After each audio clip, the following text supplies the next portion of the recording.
এই যে দেখেন খাদক কিভাবে খাচ্ছে। ভাই আমি রোস্ট পোলাও কাচ্চি সব কিছুর ভাগ দিতে পারবো, কিন্তু হাড্ডির ভাগ দিতে পারবো না। হাই, হ্যালো এভরিওয়ান, জস্মিতাস ক্রিয়েশনে আরও একবার স্বাগতম। আজকে আমরা চলে গিয়েছি সুলতান ডাইনের রোস্ট পোলাও খেতে। বেসিকলি আমাকে আমার ছোট বোন গতকাল রাতে বলছিল যে কোথাও একটা রোস্ট পোলাওয়ের স্মেল পেয়েছে, খুব ভালো লেগেছে। সেটা আমিও পেয়েছি এবং আমাদের দুজনেরই খেতে খুব ইচ্ছা করছিল। তো আর কি, ওই দিন কোনো রকম বাদ দিলেও পরের দিন দুপুরবেলায় আমরা হাজির হয়ে গিয়েছি সুলতান ডাইনে। সুলতান ডাইনের কাচ্চি সবার অনেক পছন্দ, হ্যাঁ আমারও পছন্দ, বাট রোস্ট পোলাও আমার আর আমার ছোট বোনের সবচেয়ে বেশি পছন্দ।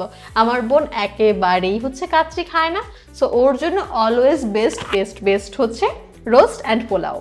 তো এই যে দেখেন খাদক কিভাবে খাচ্ছে। আর আপনার সাথে পরিচয় করে দিই, হ্যাঁ এটাই আমার ছোট বোন। জানি চেহারার মিল নেই বা অনেক কিছু বলবেন ব্লা ব্লা ব্লা, বাট হ্যাঁ তবুও ও আমার মার পেটের ছোট বোন ভাই।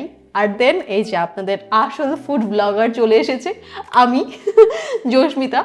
তো ভিডিও করছে আমার একটা ফ্রেন্ড, ও কি যেন আমাকে বলছিল, মানে ওই দিন এত হাসাহাসি করেছি আমরা, মানে ভিডিও কি করবে যে ওরকম মাথাই ছিল না। হুট করে যাওয়ার পর বলছে চলো আমরা একটা ভিডিও করি, অনেকদিন সুলতানের ভিডিও দেওয়া হয় না।